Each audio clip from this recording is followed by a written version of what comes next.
like a rooster. Hey, everybody. This is sequel-centric, and we take a look at follow-ups in the media to see how they stack up against their predecessors. I'm Sandra, and he is the Eddie to my Ann. Did I do it right? Yes.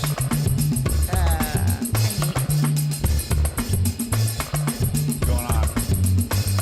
You know, see if everybody can give us an audio check since we updated the computer, so things are a bit fidgety. Yes, So, we got our video card upgraded. Hey, Big Mama Blake. can you hear us? Can you hear us? Can you hear me now? That's right, Will. Finally upgraded something, not the room. Gabby says good morning. Excellent. Everybody, Where's our dogs? they're guarding the door. They want to say good morning. Go get them. Ugh. Before we get into this, everybody, audio's a little low. Okay, hold on. And it could be me. Maybe not. How's that? Is that better?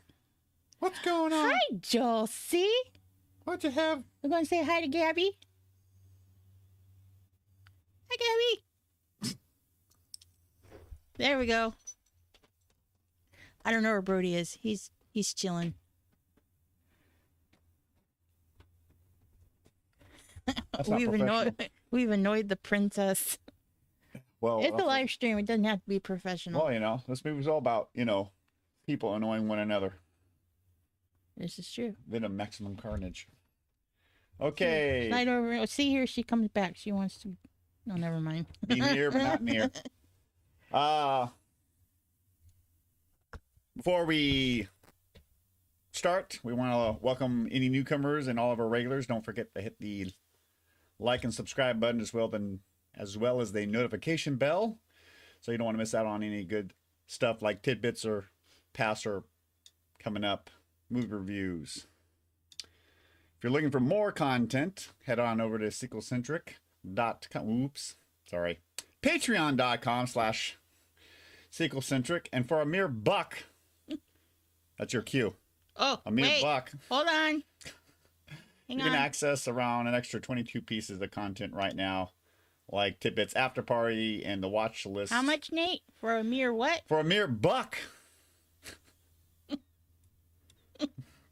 If anybody's an Ice Age fan, we'll get the joke. Extra pieces of content like Tidbits After Party and the watch list episode of 80s movies you like to watch coming soon. Hopefully with the new graphics card or whatever. What did we get? We had a new graphics card. Hopefully that will speed up some stuff. Yeah, my computer should not have hissy fits anymore. Hopefully we're coming in clearer, more clearer cell. Yeah, our videos should be coming in clear. Apparently I'm supposed to read now. What am I reading? You know, I do the subtle cue underneath. You're not supposed to. Never mind. That's as bad as saying the parts, Sandra says in the script. Yes. I see you, peoples. Uh-oh. Stuffy's in the house. Excellent. LOL. Okay. Speaking of Patreon, yeah? Let's see. You don't have my name there. I don't know what I'm supposed to do. Leapfrog. Speaking of Patreon, well, I'm busy over here doing buttons, so, you gotta... Don't reveal the magic under the curtain. Visual looks good. Thank you. Oh. Yep, I installed the card last night. I was so excited. Anyways, speaking of Patreon, about 10 minutes ago, the sequel-centric challenge is only 4 more days. March 31st is the last day you can enter. If any Patreons upgrade to the next tier, or if someone joins Patreon at the mere buck, I didn't turn my phone off.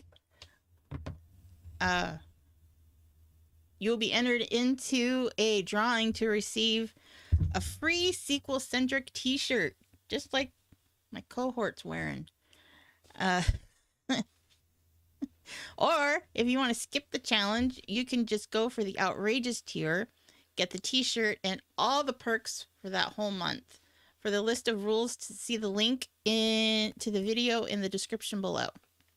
Or just head over to YouTube and just sequel-centric challenge. I don't get question. time to practice all this stuff. I know. So Speaking of the challenge, our Patreons, we want to thank all of our patrons at the super and outrageous tier for making this thing happen.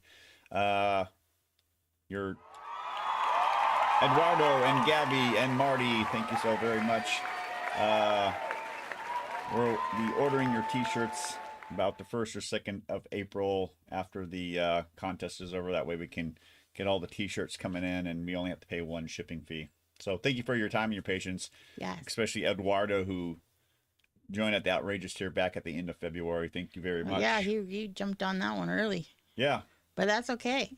And a special shout out to Big Mama Blake's big sis, Auntie Kimmy, who is having a birthday today. Best wishes. And don't forget to have cake. Yeah, as Marie Antoinette would say, Yes. let them eat cake. Let them eat cake. Okay. At the very minimum, a Twinkie. That's cake.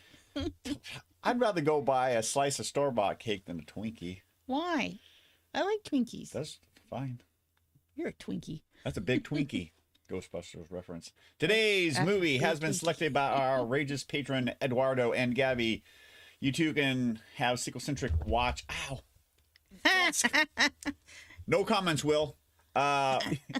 You can have sequel-centric watch and review a sequel movie if you go to the $10 or $35 tier. Today's movie and review is the second movie, Venom movie, Let There Be Carnage. There may or may not be a pick. There is, and you're going too fast. Okay. Slow. Jeez Louise.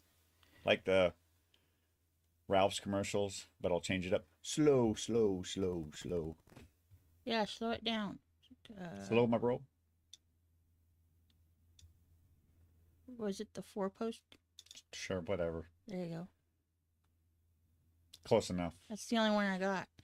I thought you got another one. No, Okay, well, you were rushing me. okay, well, I thought there was, doesn't matter. Doesn't matter, so. Yeah, actually, there was 3 pictures I wanted to use. I know, and I kept saying that, and you walked away from me. Anybody, what's your history with the Venom with Venom IP? My history with, I know he's in the Spider-Man universe, and that's about it. Okay, that's it. I think so. I'm sure there's more, but my head still hurts. Okay. I have a headache. Yeah, I've been reading Spider-Man comics and I've been watching the movies and the cartoons for the last 4 decades. The first time Venom appeared in the movie was Sam Raimi's Spider-Man 3, and Is that the one with Tobey Maguire? Yeah. Okay. Sam Raimi had a clear vision, and Sony executives kind of strong-armed him to squeeze in Venom. So I'm like, you already had like there was too much going on in that two one. storylines going on. Then you had a sort of a Batman and Robin situation when you had too many characters and the story suffered. What else? That's about it. So yeah, besides this movie, I mean, I know a little bit of his origins. This But is the one I'm familiar with. yeah, So I like how he calls himself the Lethal Protector. the Lethal Protector.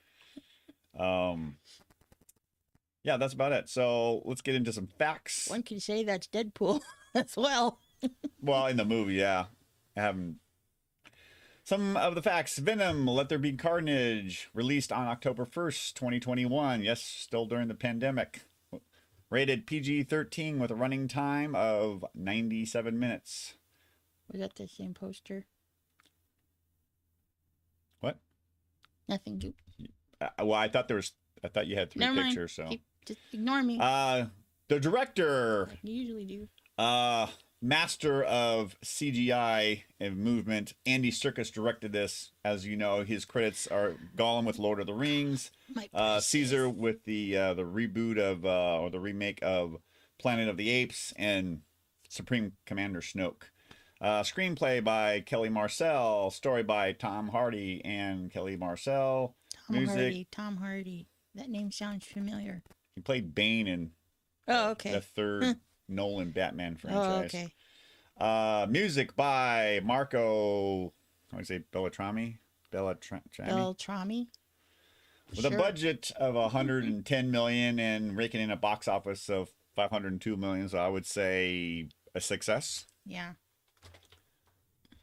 Got some thoughts and impressions about this Venom sequel These movie?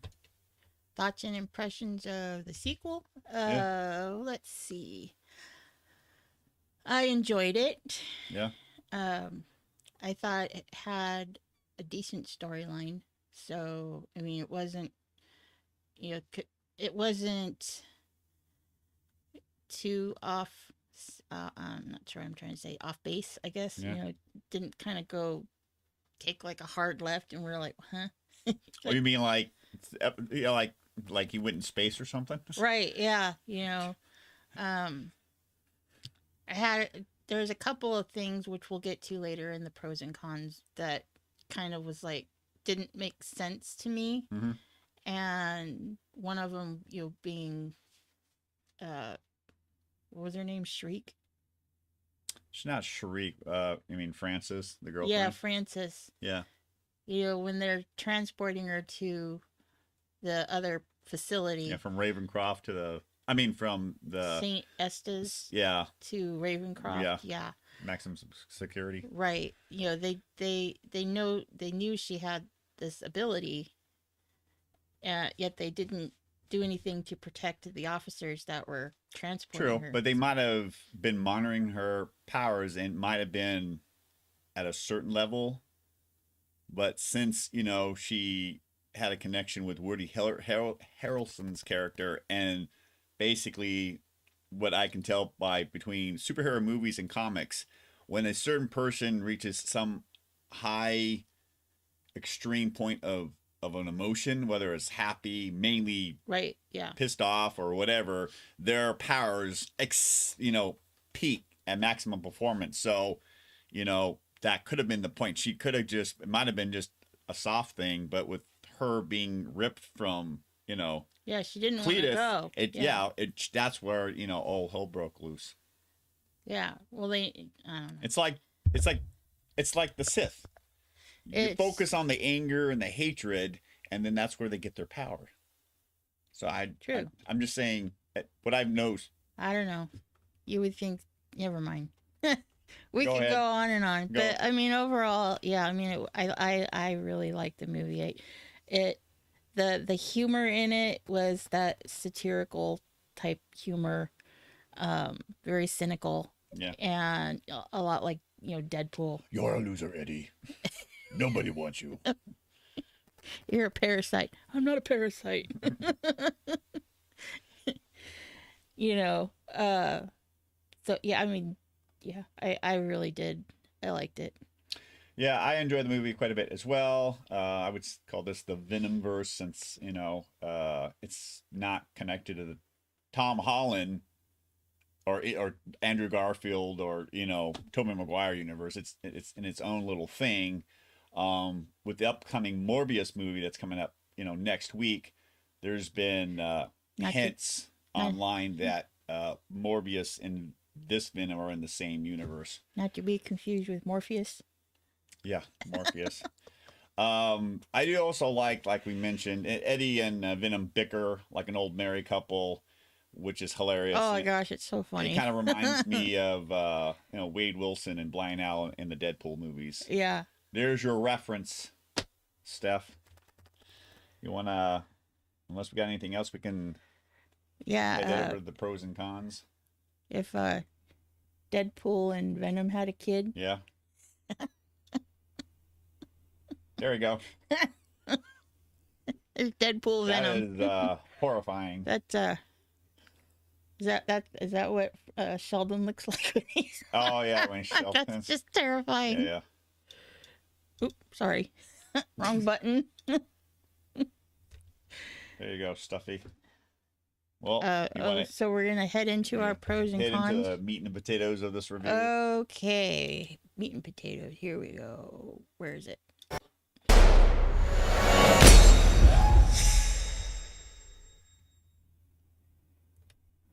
we're back. And we're back. You want to start or you want me to start? I can start. I have some written down this Okay. time. So, my pros were they had the same cast from the first movie. Always a plus with Duff and I. Yeah, definitely. Me too, because I hate it when they replace an actor. I mean, unless it's absolutely necessary, like Harry Potter movies, when they had to replace Richard Harris because he had died. It was more of that cynical humor from the first movie. Yeah. And you get more of it. That I guess in the first movie, that was like maybe one of my complaints. Yeah. Was there wasn't enough of the banter. And I understand. You're setting up the character, in the story and all that. So I'm glad that this one had a lot more of that banter. Well, and in the humor. first movie, he was trying to figure out what was going on with him, right? Because he went to that lab, found that homeless lady that he usually helped, and it Venom attached himself, so he was just trying to figure out what was going on, and I guess maybe Venom was just being dormant inside him or something until he started talking. But I mean, halfway through the first Venom movie, then you started getting the banter.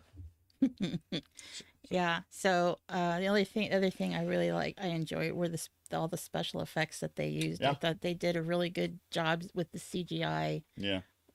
With Venom and Carnage. Yeah.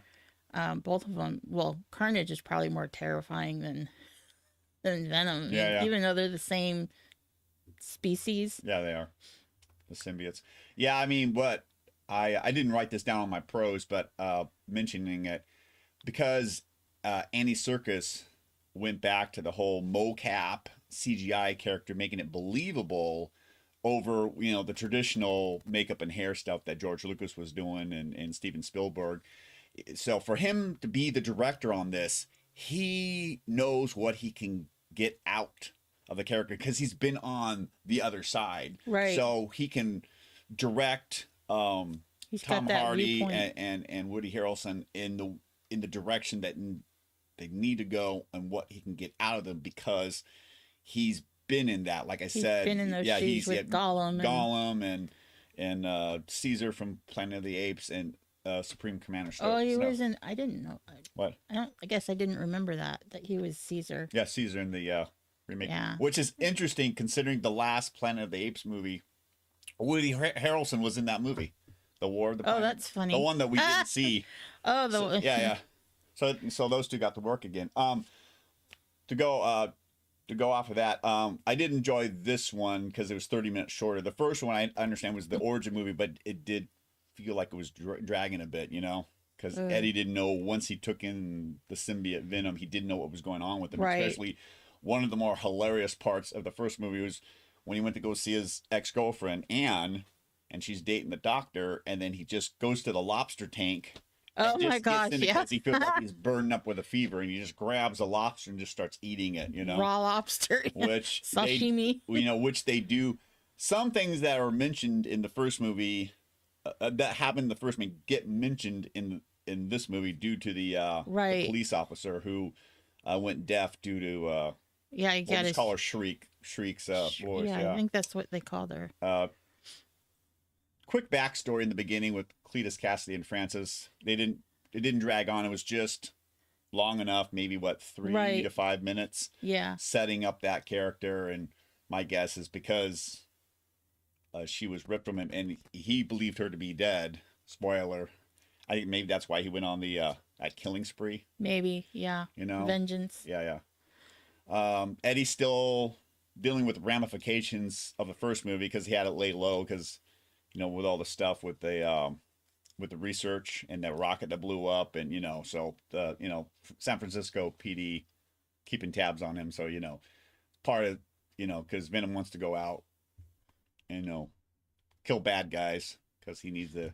He almost seems like he's almost like he seems like zombie-ish because he's like there's something he in needs there. Brains. Yeah. Either that. So there's something in chocolate or brains that fuels him. But Eddie's like, no, you can either have chickens or you can have chocolate. and he wouldn't eat the chickens because he made them his pets. Yeah, that was It's hilarious. Sunny and Cher. Yeah, 2 chickens in the apartment named Sunny and Cher. Yeah. And then towards the end is post-credit scenes with the multi-cry. They have a little spot. They kind of throw that in at you. Yeah, which... from I don't know if it's the end part of Far From Home, Spider-Man Far From Home, or the beginning of No Way Home. But Jane Jonah Jameson saying that, Spider-Man's, a menace and everything. So with that whole, since, Disney and Sony's got, an agreement going on. Plus they've collected some of their old properties from Fox, like Daredevil and Fantastic Four. They're trying to get everything under the same banner. So doing the whole multiverse thing opens that up. Yeah. And another thing I put on the pros category, probably because I've been consuming so much TV and media. You were able to pick up. There's on some things references. that I thought was a reference to this movie or that TV show. I could be completely wrong, but during after Venom and Eddie had this big fight, Venom leaves. And he's jumping from, body to body, gets to some sort of rave party. And there's a girl totally wearing a Purge mask from Purge election year, the Candy Girl mask. Big old face with sharp teeth that says, kiss me. Woody Harrelson I felt like he was tapping into his natural born killer's character from Oliver Stone. I was getting that vibe too. In the prison, when Carnage breaks out, he does a whole tornado thing, which, in my opinion, that's a reference to Wizard of Oz. Is like, we're not in Kansas anymore. Like, stuff just got choken up. Game of Thrones reference, Red Wedding. Die Hard 1 reference, when Shriek throws a chain around the cop's neck. Totally, Beetlejuice Wedding.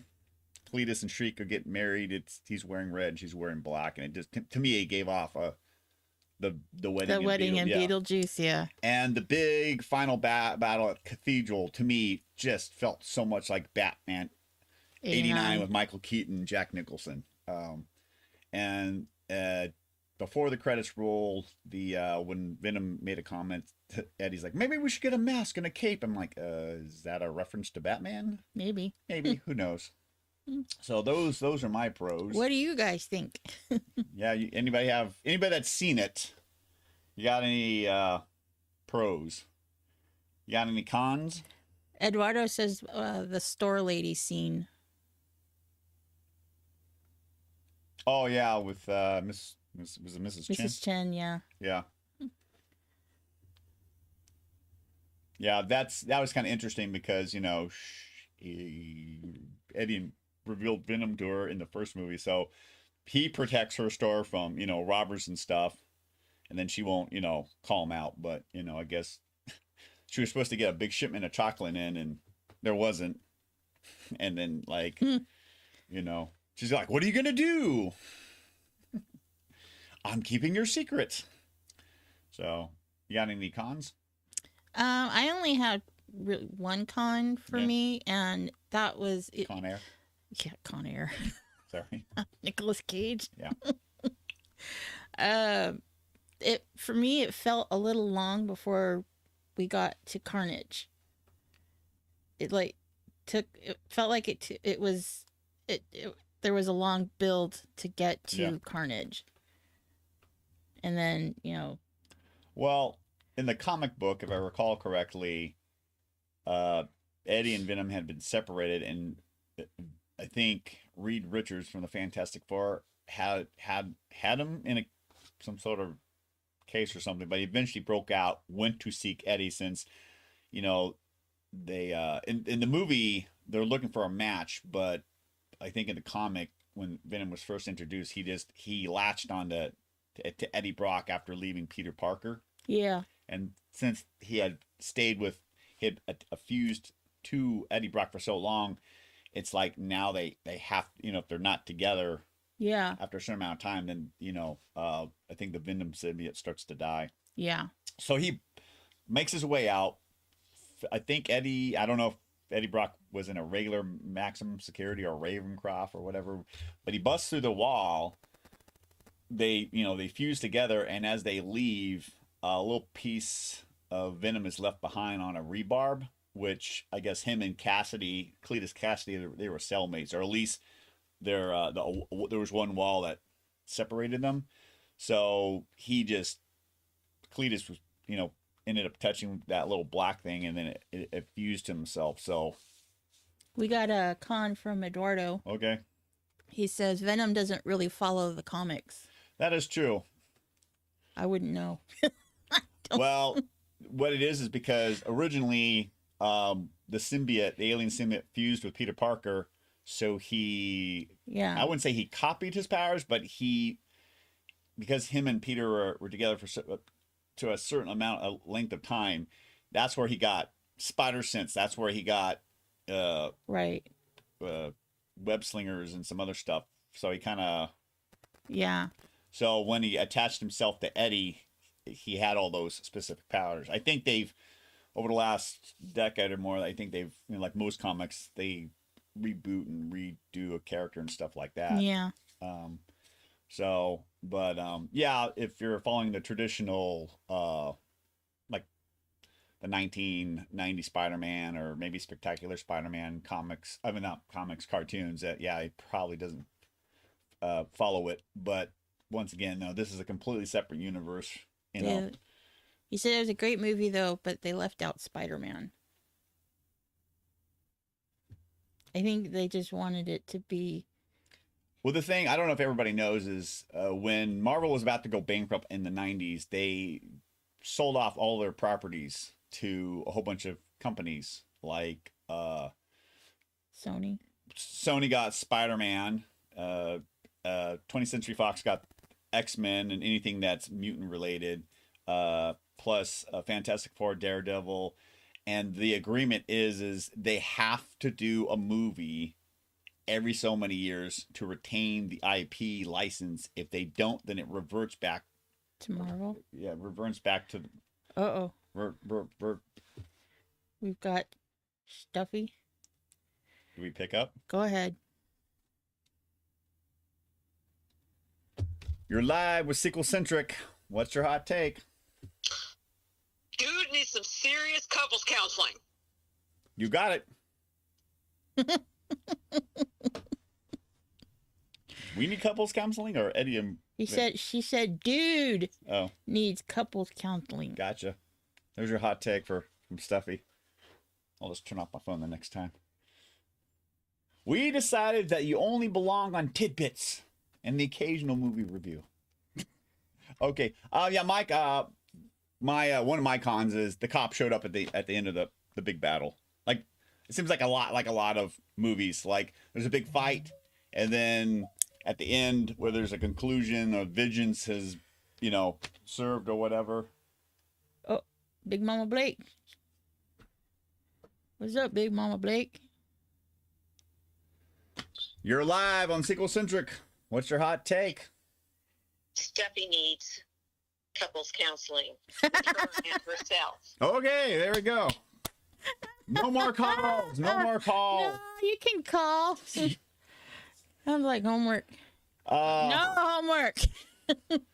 The cop showing up after you got two symbiotes trashing a huge ass cathedral. The fake island at the end. And it was kind of like a buddy cop movie, like 48 Hours, Lethal Weapon, Rush Hour, or Shanghai Noon, where two people don't get along, but towards the end of the movie they find they got to come together to beat the main bad guy at the end of the movie.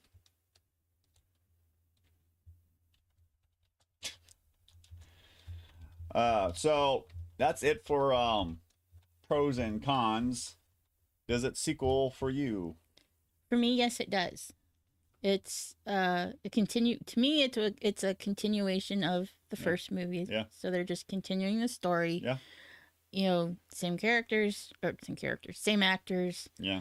Playing the same characters, plus with the addition of these new ones. So I don't. Did Andy Serkis do the first one too? No. Oh, okay. Well, then never mind. No, once again, I think he did an exceptional job. I'll piggyback off of it's sequels for me too, and I think because Andy Serkis has got that background in mocap. Oh wait, He that's late. better late than never. I just think he knew what he was doing. You know, I don't know what background that the first director from the first Venom movie had about working with people in mocaps and a whole bunch of CGI. Right. Overall, the first one was a good movie. Just, I understand it was an origin movie, but for me, it dragged too much. This one I liked a lot better because it was 30 minutes shorter, and it was, you know, I know you said it dragged a little bit before yeah. got the Carnage before Carnage shows up, but I felt it was the right length amount of time, unlike the first Venom movie. Yeah. Plus, you know, with the possible these two Venom movies having a possible connection with the Morpheus movie, and obviously with the post-credit scene with the connection with the MCU, yeah, it definitely sequels for me. Yeah. On the sequel-centric we're having an earthquake. sequel-centric rating scale, would you buy it, watch it, ditch it, or burn it? I would watch it. And I would say watch it. What about you? I would say so too. Yeah, not quite a buy like an MCU movie, but it's an entertaining movie. Yeah. I think if anybody has very little knowledge of Venom, it's like, oh, Venom's like a bad guy from Spider-Man, they'll probably enjoy it. But if you're someone like me or you or maybe Eduardo that knows a little bit of the history and the background of Venom, it may not gel with him. Yeah. Just right.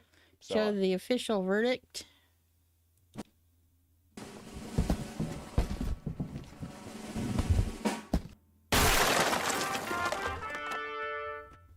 Oh, that was too quick. So there you go. Ow! Watch it. Ow, my foot. Ow. What can I say? This is the most professional movie review yet. I know, right? So that brings us up to our sponsor for today's episode, which is Mia Bella's Natural Wax Candles, and Nathan gets to be Vanna today. So, no.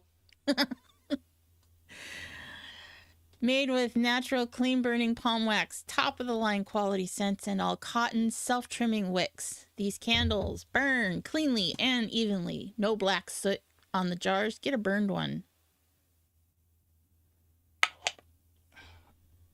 That one's been burning. You gotta show examples so the people can see. Yes, well.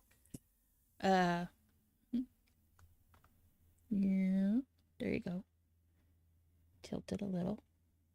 There you go. Okay, Nate modeling those candles. Yes, he is. They can't see my face. No black shit. They don't want to see your face, which means we won't be breathing it into our lungs.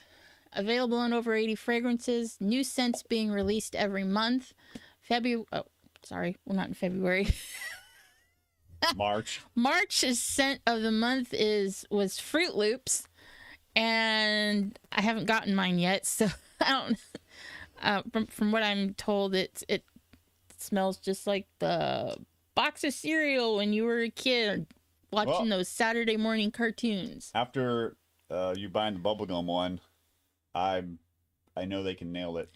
Oh my, yeah, they did bubblegum. And yeah, it smells just like Bazooka or Double Bubble. Yeah. So it makes a perfect addition to any room or as a special gift for any holiday or occasion. Visit sandrascandles.com to order yours today. A link to the online store will be in the description below this video. See you below. Well, That's it for today. That's it for today. Yep. Please check out our other content on YouTube and Patreon. You can also listen to us on all major podcasts like my buddy Justin and my buddy Robert. They just like Hurry up so you can end the show. Well, I also wanted to say we will return on the 10th of April for Sequel-Centric Tidbits, and we will reveal the winner of the t-shirts. April's movie review will be the 2001 classic Jay and Silent Bob Strike Back, which is the 5th movie in the Kevin Smith View Askew universe. March's Patreon episode of Stump the Chump has been moved to April, so a fireside chat episode will be in its place. We're going to talk about sequel movies we want but probably won't get. And until next time, ask yourself this